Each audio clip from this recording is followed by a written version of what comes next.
Hello বন্ধুরা, welcome back to my channel. যে যেখান থেকে আমার ভিডিওটা দেখছেন সকলকে আমার অনেক অনেক শুভেচ্ছা ও ভালোবাসা।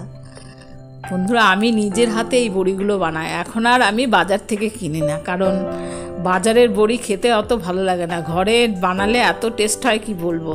আর এই বড়িটা আমি মায়ের কাছে শিখেছিলাম বানাতে, সেই জন্য এখন প্রায় বানিয়েই খায়, কখনো কিনি না। আর ডাল তো বাজারে অ্যাভেলেবেল আছে, বাজার থেকে ডাল কিনে নিয়ে আসি, ডাল কিনে নিয়ে এসে নিজের হাতে বানাই। তো চলুন দেখাই কিভাবে আমি বানাচ্ছি। এখন অনেক রোদ হচ্ছে না, ভীষণ রোদ হচ্ছে বাইরে, সেই জন্য ভাবছি যতটুকু ডাল আছে ততটুকু দিয়েই আগে বানিয়ে রেখে দিই, কারণ আমার এখন বড়িটা শেষ হয়ে গেছে। সেই জন্য একটুখানি ডাল ছিল, ওটুকু দিয়ে বানিয়ে নিচ্ছি। আর প্রথমে এবার ডালটা নিয়ে ভালো করে ধুয়ে নেব, কারণ ডালের মধ্যে অনেক সাদা সাদা পাউডারের মতন কি থাকে, সেই পাউডারটাকে বারবার ধুয়ে ফেলতে হয়, নাহলে পাউডারটা থেকে যাবে। সেই জন্য বেশ কয়েকবার, এই যে ফেনা ফেনা দেখেছেন হচ্ছে, ভীষণ ফেনা ফেনা হয়ে যাচ্ছে, সাদা সাদা কেমন বেরোচ্ছে, তার জন্য আমি বেশ কয়েকবার করে ধুয়ে নেব, যতক্ষণ না একেবারে পরিষ্কার জল বেরোচ্ছে। 3-4 বার তো ধোবই। হ্যাঁ, তো আমাদের দেশের বাড়িতে জানেন তো বন্ধুরা, আমাদের দেশের বাড়িতে না কলাইয়ের ডালের চাষ হয়, সেই জন্য বাবা কলাইয়ের ডাল নিয়ে আসতো আর মা ঘরে বড়ি বানাতো, সেই দেখেই শেখা।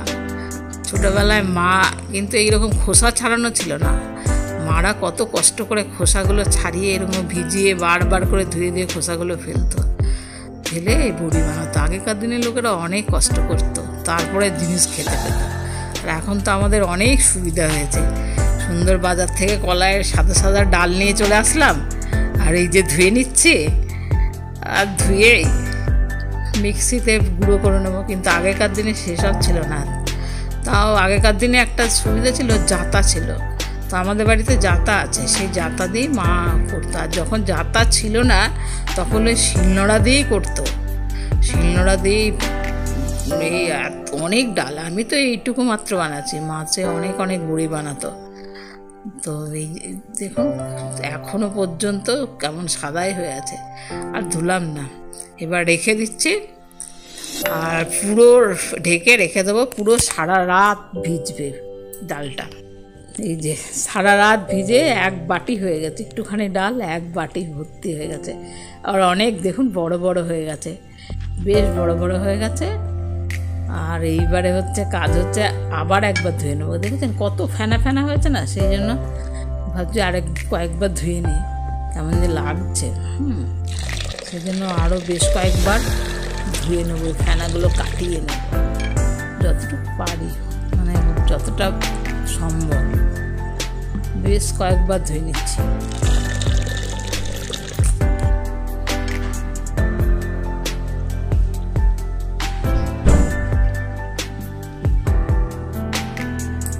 এই যে আমার ধোয়া হয়ে গেছে, দেখুন বেশ পরিষ্কার হয়ে গেছে। আর এবার এই গ্রাইন্ডিং মেশিন নিয়ে নিলাম, এবার গুঁড়ো করে নেব, মিক্সিতে গুঁড়ো করে নেব।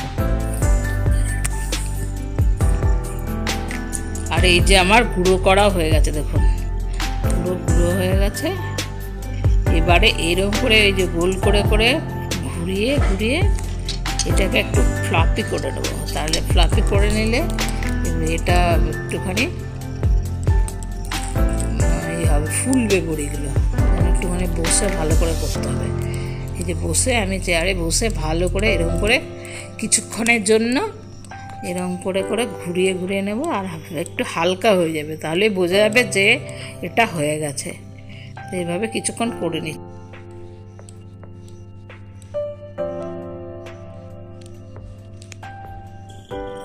ছাদে একটা খাটের উপরে এই শাড়িটা পেতে নিয়েছে, এবার এটার উপরে বড়িগুলো বানাবো।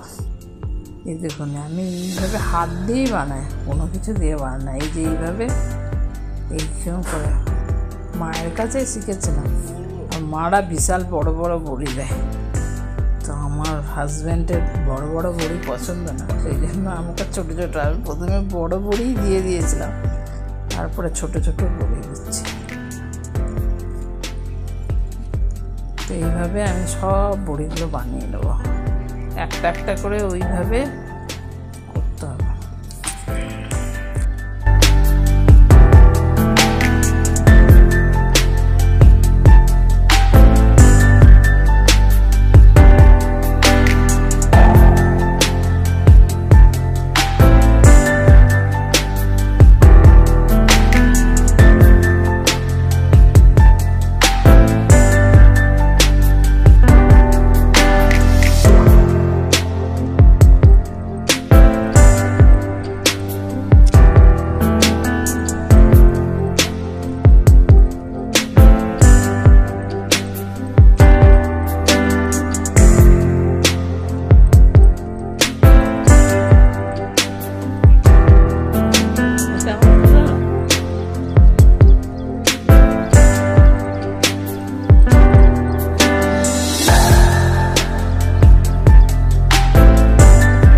এইভাবে এক একটা করে সব বড়ি বানিয়ে নিলাম। আর এই দেখুন এতগুলো বড়ি হয়েছে, বেশ অনেকগুলোই হয়েছে, অনেক দিনে অনেকটাই হয়েছে বড়ি।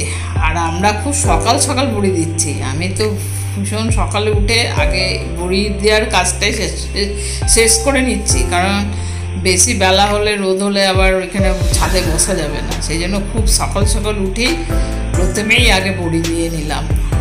আর এই সকাল থেকে একেবারে সারা দুপুর শুকিয়ে বড়িগুলো একদিনেই হয়ে যাবে।